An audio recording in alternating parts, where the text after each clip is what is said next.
Hello everyone, I am Adil sir. और आज हमें जो है 12th क्लास में जो चैप्टर हमने स्टार्ट किया इलेक्ट्रिक चार्ज एंड फील्ड, उसमें जो टॉपिक पढ़ना है वो पढ़ना है इलेक्ट्रिक फील्ड लाइन।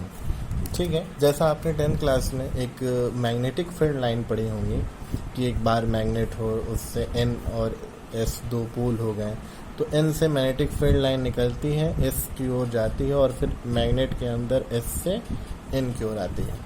ठीक है, तो ये है आपका मैग्नेटिक फील्ड लाइन। लेकिन हमें जो पढ़ना है वो क्या पढ़ना है, हमें पढ़ना है क्या, इलेक्ट्रिक फील्ड लाइन। जैसे magnetic field line magnetic field को रिप्रेजेंट करती है, वैसे electric field line electric field को रिप्रेजेंट करती है।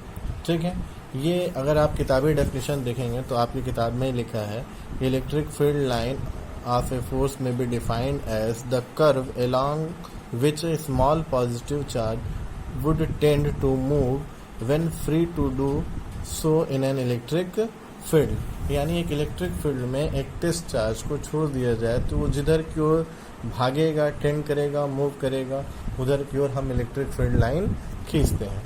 अब इलेक्ट्रिक, जैसे मैग्नेटिक फील्ड लाइन की कुछ प्रॉपर्टी होती है, वैसे इलेक्ट्रिक फील्ड लाइन की भी अपनी कुछ प्रॉपर्टी होती है। वो प्रॉपर्टी आपके बुक में भी लिखा हुआ है, मैं लगभग वहीं से बता सकता हूँ और ये आपको बता भी रहा हूँ। पहली बात कि ये कॉन्टिन्यूअस होती है, यानी बिल्कुल अनंत समय तक, ये कहीं बीच में ब्रेक नहीं होती, स्मूथ कर्व और कॉन्टिन्यूअस दूर तक जा सकती है। ठीक है, और बहुत इम्पॉर्टेंट बात है इसमें कि ये जो लाइन ऑफ फोर्सेस होती हैं ये पॉजिटिव चार्जेस से निकलती हैं। याद रहे, पॉजिटिव चार्ज से इलेक्ट्रिक फील्ड लाइन निकलती है और नेगेटिव चार्ज पर इलेक्ट्रिक फील्ड लाइन आकर गिरती है। ठीक है, तो पॉजिटिव चार्ज से इलेक्ट्रिक फील्ड लाइन निकलती हैं और नेगेटिव चार्ज पर आकर गिरती हैं, कहीं ब्रेक नहीं होते, इनफाइनाइट दूरी तक ये चली जाती हैं। एक और बात है, किसी इलेक्ट्रिक फील्ड लाइन पर, जैसे मान लीजिए पॉजिटिव इलेक्ट्रिक फील्ड लाइन है, इसके किसी पॉइंट पर अगर आप टेंजेंट खींचेंगे तो वो इलेक्ट्रिक फील्ड का डायरेक्शन बताता है। किसका डायरेक्शन बताता है? इलेक्ट्रिक फील्ड का। आपको एक फार्मूला याद होगा, तो इलेक्ट्रिक फील्ड E=F/Q होता है। ये भी होता है, ये फार्मूला अगर आपको याद होगा तो यहाँ से आप F चाहें तो लिख सकते हैं Q/E, F/E/Q लिख सकते हैं। यहाँ से आप देखिए कि जो डायरेक्शन E की है वही F की है। तो साथ साथ ये भी याद रखें कि इलेक्ट्रिक फील्ड लाइन पर अगर आप टेंजेंट खींचेंगे तो वो इलेक्ट्रिक फील्ड की तो डायरेक्शन देता ही है, साथ साथ इलेक्ट्रोस्टैटिक फोर्स की भी डायरेक्शन दे सकता है। ठीक है, दो इलेक्ट्रिक फील्ड लाइन कभी एक दूसरे को काट नहीं सकती, ये सारी प्रॉपर्टी है, आप इसमें देखते रहेंगे। दो इलेक्ट्रिक फील्ड लाइन एक दूसरे को कभी भी काट नहीं सकती है। ठीक है, उसके बाद एक आध प्रॉपर्टी और आपको बता दूं कि अगर कंडक्टर है, मान लीजिए ये कोई कंडक्टर है, ठीक है, तो किसी भी कंडक्टर के अंदर इलेक्ट्रिक फील्ड लाइन नहीं होता। ठीक है, जैसे मान लीजिए मैं कहूँ कि इस पर पॉजिटिव चार्ज दिया हो, तो ये पॉजिटिव चार्ज इसके अंदर नहीं गया है, ये इसके सरफेस पे है। कहाँ है? सरफेस पे है। मैं किसी भी बॉडी को, जैसे मान लीजिए ये आपका पेन का ढक्कन ही है, तो मैं इस पे चार्ज दूंगा तो ये चार्ज इसके अंदर नहीं घुसेगा, ये इसके सरफेस पे चारों तरफ आ जाएगा। तो अब अगर जैसे मैंने आपको सिखाया कि पॉजिटिव चार्ज से इलेक्ट्रिक फील्ड लाइन निकलती है तो आप निकलते हुए दिखाएंगे। ठीक है, निकलते हुए आपने दिखाया, लेकिन आप अंदर नहीं दिखाएंगे। किसी भी कंडक्टर के अंदर इलेक्ट्रिक फील्ड लाइन नहीं होती है, अंदर इलेक्ट्रिक फील्ड भी नहीं होता है, तो ना अंदर इलेक्ट्रिक फील्ड होगा और ना ही इलेक्ट्रिक फील्ड लाइन होगी।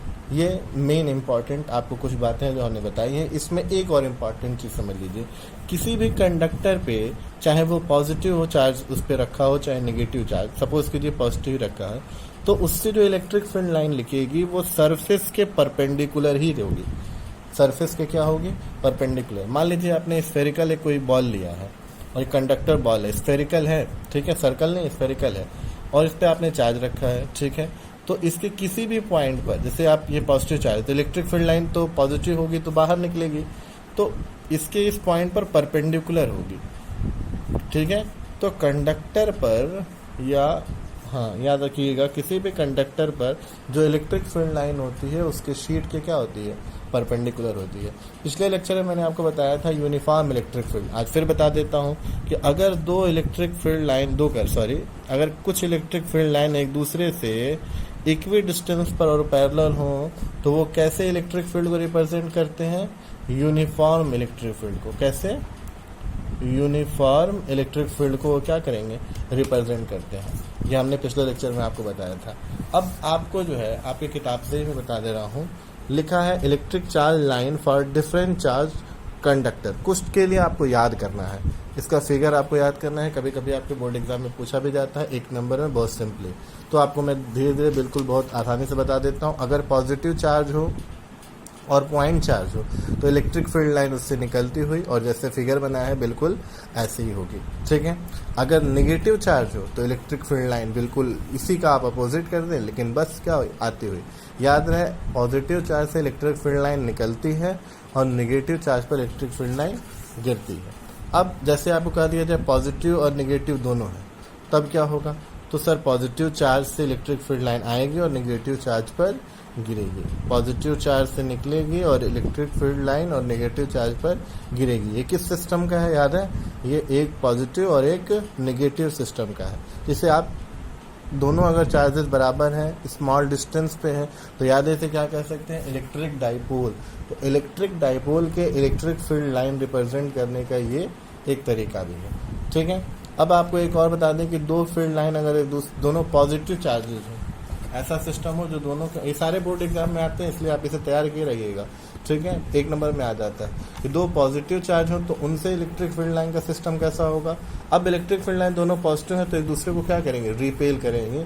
तो ये इधर भाग जाएगा और ये इधर भाग जाएगा, ठीक है। आपको फिगर में ही दिख रहा है। तो याद रहे कि इलेक्ट्रिक फील्ड लाइन कभी एक दूसरे को काटती नहीं है। अब एक कंडक्टर वाला, जिसको मैंने अभी आपको बताया था कि अगर एक कंडक्टर ले लेते हैं तो अंदर तो इलेक्ट्रिक फील्ड लाइन हमें दिखाना नहीं है, और जो भी उसके सरफेस पे दिखाना है वो इलेक्ट्रिक फील्ड लाइन उसके सरफेस पे क्या होना चाहिए? परपेंडिकुलर होना चाहिए। तो ये कुछ सिस्टम का आपको इलेक्ट्रिक फील्ड लाइन है जो दिया हुआ है। इसके बाद कल का हमारा लेक्चर होगा आपका, वो होगा आपका एरिया वेक्टर का। बहुत छोटा सा एक लेक्चर है जिसके बारे में हम आपको कल बताएंगे। आज के लिए इतना बहुत है। Thank you, good bye.